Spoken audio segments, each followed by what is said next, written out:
আসসালামু আলাইকুম। আপনারা জানেন বাংলাদেশ বনাম পাকিস্তানের মধ্যকার দ্বিতীয় টেস্টের চতুর্থ দিনের খেলা কিন্তু আজকে শেষ হলো এবং শুরুতে পুরো সফলতার গল্প আসলে আজকে বলা যাচ্ছে না। কিছুটা ব্যর্থতা মনে হচ্ছে।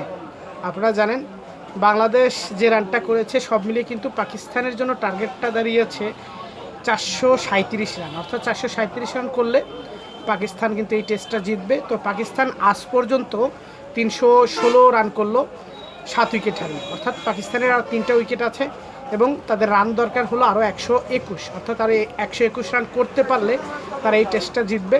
যদি ওভারের কথা বলি তাহলে সেটার বলার প্রয়োজন মনে করি না, কেননা আগামীকাল পঞ্চম দিনের পুরো ৯০ ওভার খেলা কিন্তু হবে। তবে এই ম্যাচটা শেষ পর্যন্ত কোন দলটা জয় পেতে পারে এটাই কিন্তু সবচেয়ে গুরুত্বপূর্ণ ইস্যু। তো আসলে ক্রিকেট গৌরবময় অনিশ্চয়তার খেলা, এখানে অনেক কিছুই ঘটতে পারে।